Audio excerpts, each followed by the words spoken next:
Within a distant stellar system, astronomers discovered... Okay, we're alone. I'm gonna do a game nobody's ever heard of. The algorithm will hate that. You guys know about Perilous Warp? Perilous Warp. Saying the name is fun. I said I was gonna do a video on it, and I'm sandwiching it between Halloween and Christmas before I get to whatever the Christmas video is, and whatever else happens in December because there's no Christmas stuff to cover. What are you doing?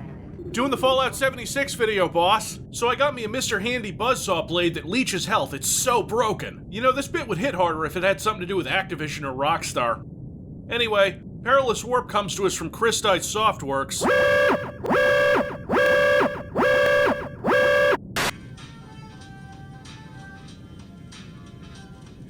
Anyway, Perilous Warp comes to us from Christite Softworks, and is less of a mid-90s shooter and more of a late 90s, early 2000s shooter. Don't pay attention to all the chasm stuff here, like the shotgun and the machine gun. It's not fast like early 90s games, it's slow. But, like early 90s games, you're a hardened Marine at a space base. A lone Marine. The game explains why you're alone. The teleportation technology only lets Earth send one person. See, there were experiments with teleportation and they went wrong. Have we ever seen teleportation experiments go correctly? It's either horrifying and brings demons or aliens that want to kill everyone, or it's extra horrifying and produces a Brundlefly. When Tesla starts making teleporters that accidentally fuse people with ugly cars, I won't be surprised. Actually, no, that'll probably be the point of the experiment. To create a kind of ride service where you never get to clock out, where the experiments vomit up your Wendy's order and then you realize they forgot the fries, so you shove the bag back into the receptacle and send it back, or else it won't get its tip. Its life is pain, honestly. Don't forget to tip. Perilous Warp, which is still fun to say, is a very basic shooter. In fact, it's mostly inside of a sci-fi tech base. Oh, that's not a pun I meant. God damn it. Perilous Warp, which is still fun to say, is a simple shooter in that it's mostly inside of a sci-fi tech base. It's really odd and cool looking because this is all brushwork, unlike in, say, Unreal or Unity games where they make everything out of meshes. This has a very distinctive look, like something made in an enhanced Quake 3 engine with pretty effects on top of it. It looks like an HD pack for a game I've never heard of, except the whole game is like that, so it's a coherent art style. You have these hard Doom 3-like shadows, specular, and bump mapping, stuff that went out of style 15 years ago. This uses the Volatile engine, which Christite Softworks made themselves, basing a lot of it on what they call the Quake ideology, which I assume means everything is pretty brushwork, which is cool. I miss that. The game itself is... game's fine. It's not spectacular, but it's more than competently made. Everything works.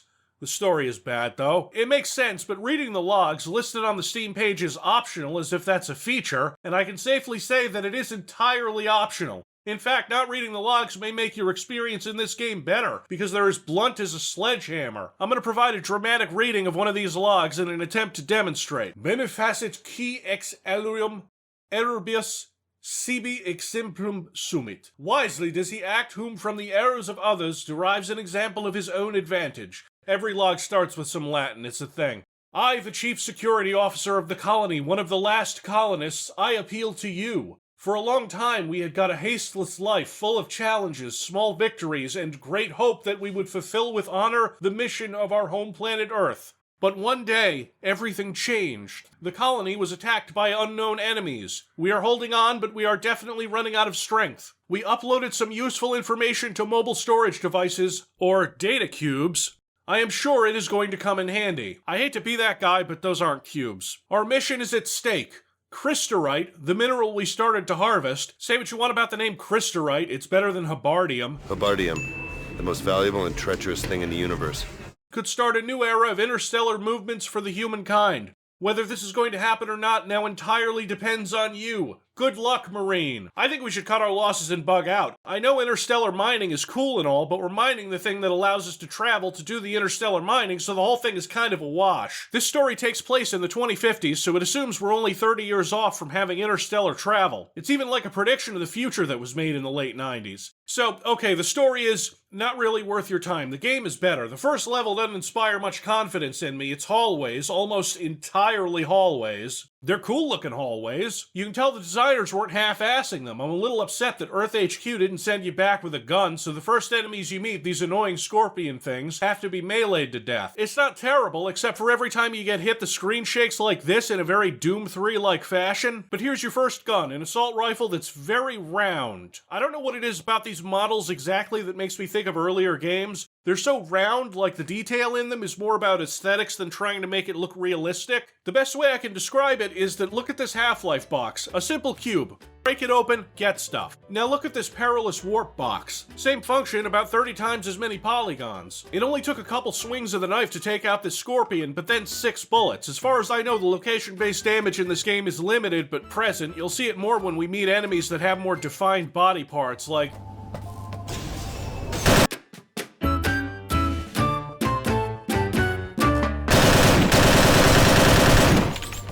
The other enemies can lose limbs too. I wasn't able to shoot the gun arm off no matter how hard I tried. This game is, I want to say it's very, very fine. It's above average, like it does everything correctly but not spectacularly. It has the feel of a tech demo for this engine, but it's good. Everything runs well. I didn't encounter any bugs or crashes. The AI is fine. It can dodge your attacks unless it's a scorpion or something, and then it... So, the game has AI, and it works. The game has secrets, lots of those, a ton I didn't find, and they work. Destructible pieces of environment, yeah, it's got that. Power-ups, yes. A shield power-up and a damage power-up, both of which I often don't get to effectively use because of where they're placed, and both are explained by a data cube. The power-ups have dry text explanations. They're alien artifacts. Yeah, it's all here, RTFM. Warning. Remote detonation device activated. Explosion in 8 seconds.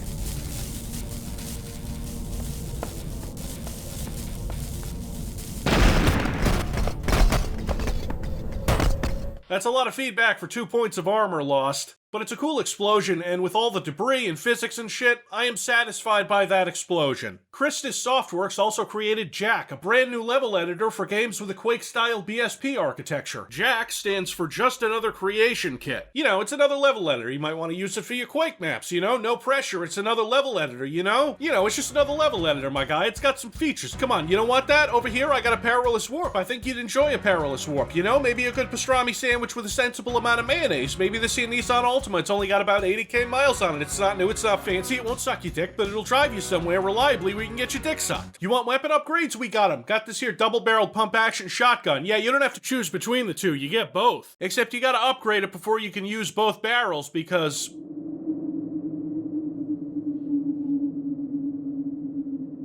The shotgun is fine. It's good up close, nearly useless from a distance, but when it works, it works. Did you guys miss sewers? Here we go, we got one in the very first level. Oh god, that count is... Oh, it's starting to smell. I don't like having it around anymore, but the fans demanded it come back. Whenever the sewer count wasn't in a video, all the fans were asking, where's the sewer count? It's a cool water effect though, I really like this.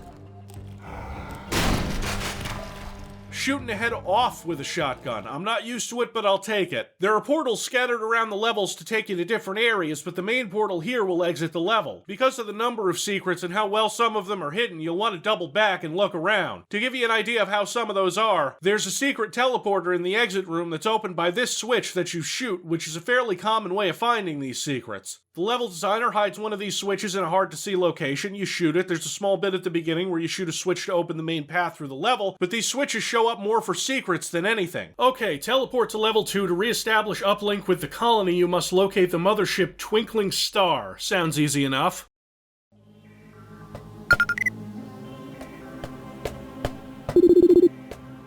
Yeah, okay. Well, I can shoot these fuckers' heads off. They seem to take a lot less damage when they're pouncing at you. And when they hit you...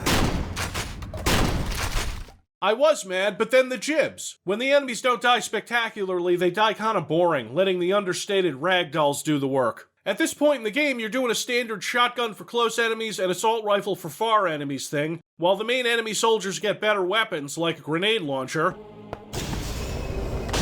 Nope. The enemies are usually pretty accurate, but not these grenade boys. You have a grenade launcher soon enough, which will get upgraded into a rocket launcher. When you pick it up, the game spawns its worst enemy, I guess, not counting the scorpions, who are more annoying than difficult.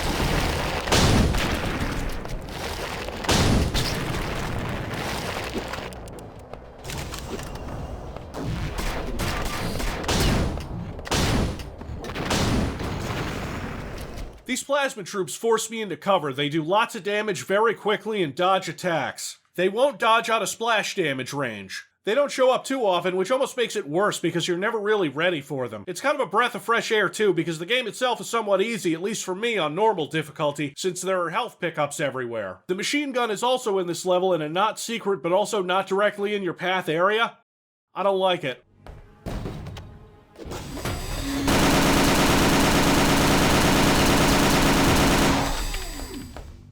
It feels like it doesn't do a lot more damage than the assault rifle, but it overheats and has a wind-up, and I would use the assault rifle instead, but the game stopped giving me ammo for it. When they say they took inspiration from Chasm, they weren't joking. I'm gonna finish that game one day. The rocket launcher, on the other hand, the splash damage melts enemies almost as much as a direct hit. It's crazy. You get this disc thing, the Reaper, which I think is supposed to show off the dismemberments. Oh, fuck!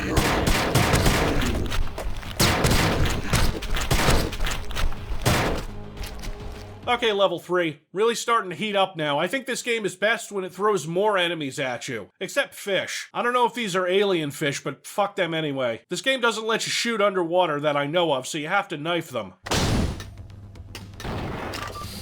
Or that. Oh, for fuck's sake.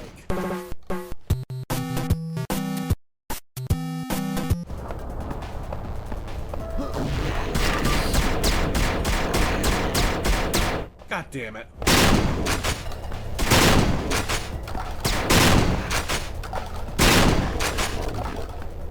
Man, look at this generator room. This is very much something I'd expect out of a later Quake 3 engine game. It's so damn cool looking. The curvy but still very chunky environments are a lost art form. Twice in one level? You spoil someone, Perilous Warp. More of the Half-Life influence shows in this area here with these turrets. The easiest way to deal with them is a rocket. Sometimes there are conveniently placed explosive barrels around. This one section of the game is focused exclusively on maneuvering around and destroying these turrets. It is kind of Half-Life-esque in its set-piece design. Oh, and also... Attention. Cargo teleportation system activated. Warning. Warning. Insufficient coolant pressure. Incorrect sequence now. The next level... By this point, I'm breezing through this game until it takes an unexpected turn into Serious Sam territory. My minigun is not up to the challenge.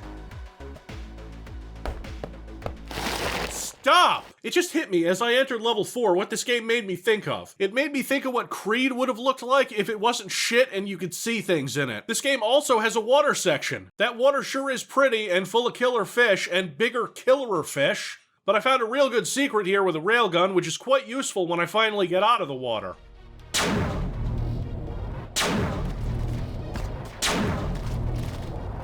Yeah, it's a lot like Quake 3's railgun. Feels good to finally jib one of these fucks.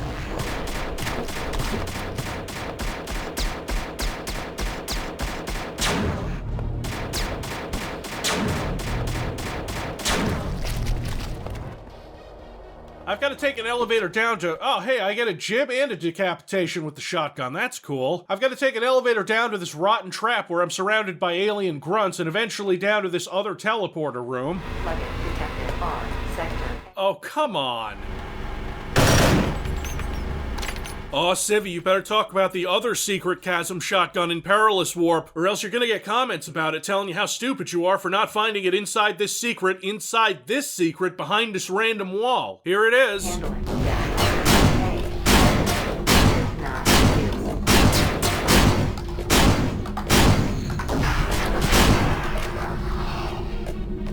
There's two switches in this teleporter room I have to hit. One up a ladder and one up a broken ladder. There's ropes here, but I'm 99% sure this game doesn't have rope climbing.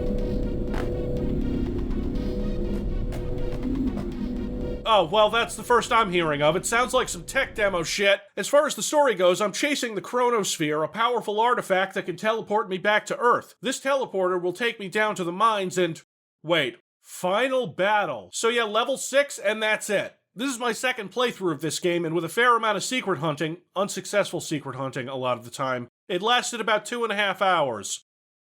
I don't think they should be charging $15 for that. I never found the railgun upgrade station, but the railgun scope magically appeared on my railgun, possibly because I found one in this secret right before the boss arena. Yeah, it's a shootable switch you have to really look for. The boss is a bigger alien who shoots plasma and rockets. The rocket splash damage fucks you over just as much as yours does. Fair enough, I guess. The colonists couldn't figure out how to damage this big guy. Maybe they could have tried shooting the glowing pipes up here and then shooting him about a dozen times with the railgun.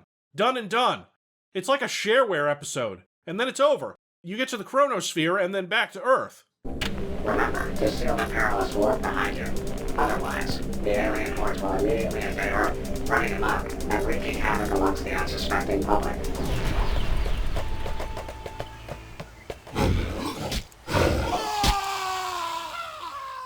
With an ending that says the end, ?